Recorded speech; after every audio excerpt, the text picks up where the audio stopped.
यहाँ पर हमने देखा कि आज ब्याज दर तो बढ़ी ही है, लेकिन इसका असर आपकी जेब पर कैसे पड़ने वाला है ये समझाना बहुत ज़रूरी है। होम और व्हीकल लोन यानी आपका जो गाड़ी का लोन है ना, उस पर फिर से महंगाई की मार पड़ सकती है, यानी बढ़ी हुई ब्याज दरों की मार पड़ सकती है। ये सवाल इसीलिए क्योंकि आज भारतीय रिजर्व बैंक ने रेपो रेट में 25 बेसिस पॉइंट का इजाफा किया है और इस इजाफे के बाद जो रेपो रेट है वो 6.25 से बढ़कर 6.5% हो गया है। अब इसके बाद होम लोन से लेकर ऑटो लोन से लेकर पर्सनल लोन सब कुछ महंगा हो सकता है और आपको ज़्यादा ईएमआई अब इसके लिए चुकानी होगी। हम ये कैसे कह रहे हैं आपको समझाना चाहते हैं। यहाँ पे हम कुछ उदाहरण लेंगे और उदाहरण से के ज़रिए आपको समझाएंगे कि कैसे आपकी जो ईएमआई है ना, वक्त आ गया है कि इसके लिए अलग से पैसा आप निकाल कर रख लें। क्योंकि अगर आपने 50 लाख का लोन ले रखा है और लगभग ये लोन आपने 20 साल के लिए लिया हुआ है, तो देखिए पुरानी दर जो कि अगर 8.6% रही होगी, उसमें आपने दिया 43,708 रुपये। अब ये दर बढ़ गई है, 8.85% हो गई है। 44,505 रुपये आपकी ईएमआई है, यानी 797 रुपये महीना और 9,564 रुपये सालाना आपको जो है अब अपनी ईएमआई देनी होगी, यानी आपकी ईएमआई जो है वो बढ़ गई है।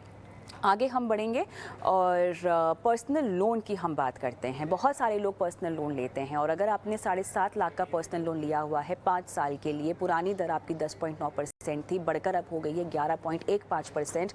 पुरानी ईएमआई 16,269 रुपये और अभी देखिए 16,363 रुपये सालाना, 1128 रुपये का इजाफा हुआ है आपकी ईएमआई में। ये बात आपको ध्यान में रखनी चाहिए। गाड़ियाँ लेते हैं लोग, हमने खबरें भी सुनी हैं कि बम्पर गाड़ियों की सेल्स भी हुई है, लेकिन अगर आपने गाड़ी लोन पर ले रखी है तो देखिए उस पर किस तरह का इम्पैक्ट पड़ता है आपके ऑटो लोन पर। 5 लाख का आपने ऑटो लोन ले रखा है 3 साल के लिए और यहाँ बताना होगा आपको कि किस तरह से आपका जो ऑटो लोन है वो महंगा हो गया है, क्योंकि अगर आपने 8.55 की दर पर अपना ऑटो लोन लिया हुआ है तो उसकी जो पुरानी ईएमआई आप भर रहे थे वो लगभग 15,668 के आसपास होगी, लेकिन नई दर जो कि 8.8% अब हो गई है इस ब्याज दर बढ़ने के बाद 15,853 रुपये आपको देने होंगे। और ये देखिए अगर हम देखें तो लगभग यहाँ पर 2,220 रुपये सालाना जो है आपकी ईएमआई ऑटो लोन पे बढ़ गई है।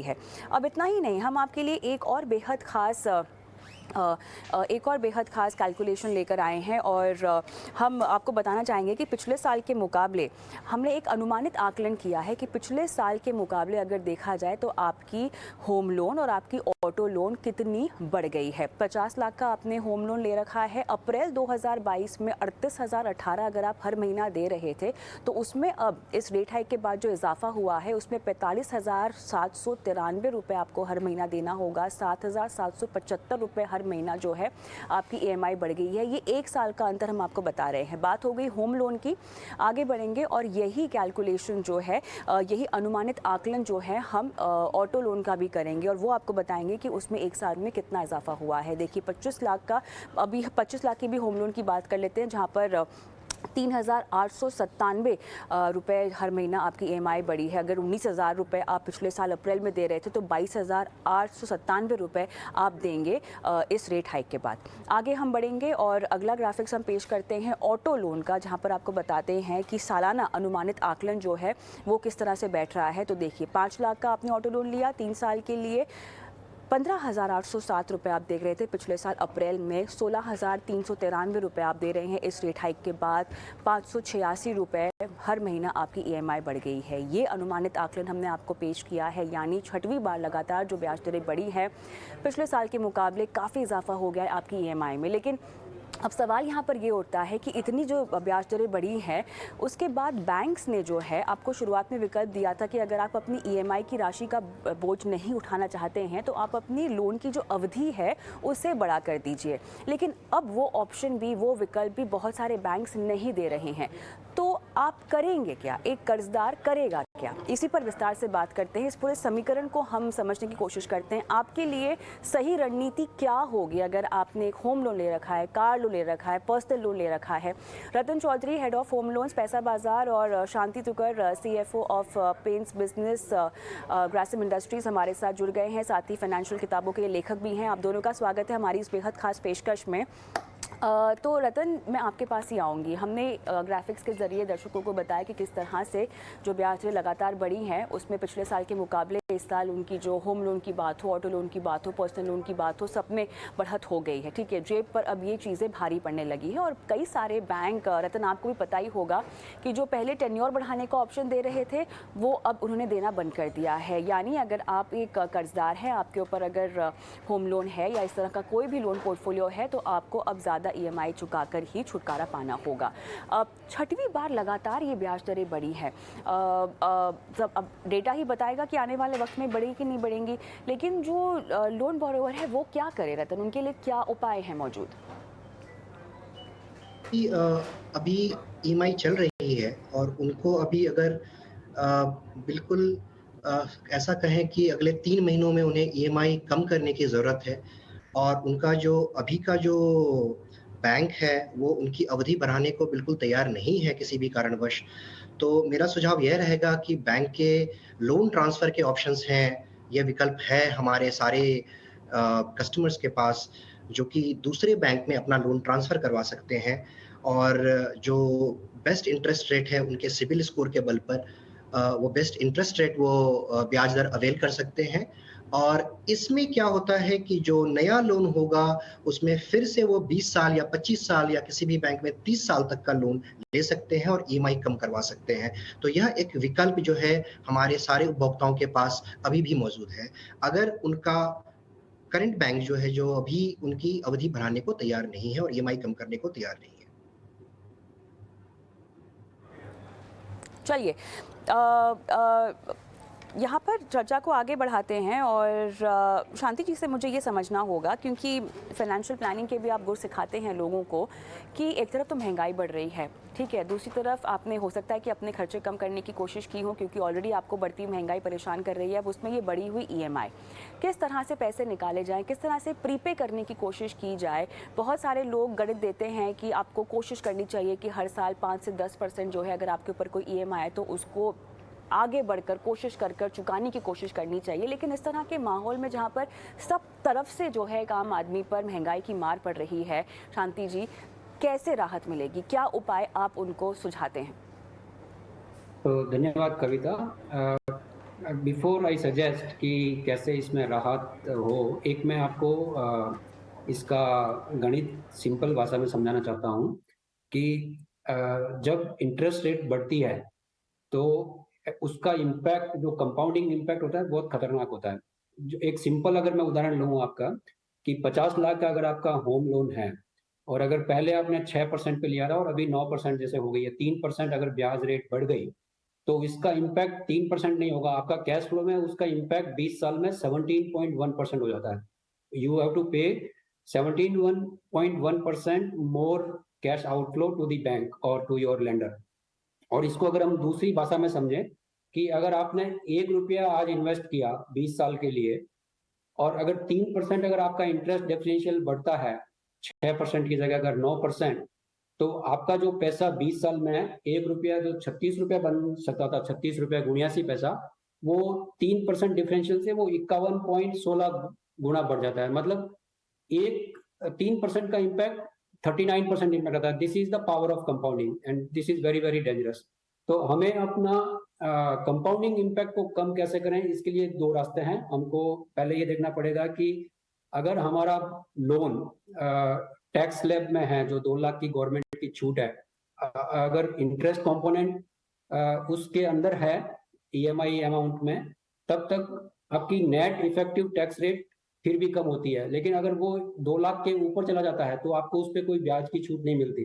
देन योर टैक्स बर्डन, अगर टैक्स बर्डन का फायदा नहीं मिलता है तो आपको जो जेब से जो पैसा निकलता है ग्रॉस वैल्यू के रूप में, वो बहुत बहुत हाई होता है। तो इसको या तो आपको प्री पेमेंट करके कम करना चाहिए, लेकिन उसका डिसीजन लेने के पहले आपको ये देखना है कि आपका टैक्स स्लैब क्या है, वेदर आपको जो सेक्शन 24 की छूट मिलती है इंटरेस्ट की होम लोन पर, वो आप अवेल कर रहे हैं या नहीं कर रहे। अगर आप अवेल कर रहे हैं तो फिर आपके ऊपर जेब पर भार थोड़ा कम पड़ेगा।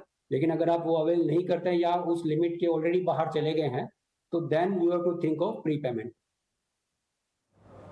चलिए, प्री पेमेंट की रणनीति कैसी होनी चाहिए उसके बारे में हम बाद में बात करेंगे, लेकिन रतन अब मुझे आपसे ये समझना है, बहुत सारे लोगों को जो सेटिंग पीरियड होता है उनके लोन का, उसके बारे में ज़्यादा जानकारी नहीं होती है। जैसे ही सुनते हैं ऐलान हो गया है कि आरबीआई ने ब्याज दरें बढ़ा दी हैं, तुरंत बैंक को कॉल करते हैं और पूछ लेते हैं कि अच्छा हमारी ब्याज दरें कब बढ़ेंगी। ज़रा ये जो रीसेट पीरियड है और जो बेंचमार्किंग का जो एक सिस्टम है वो ज़रा हमको समझाया आसान भाषा में।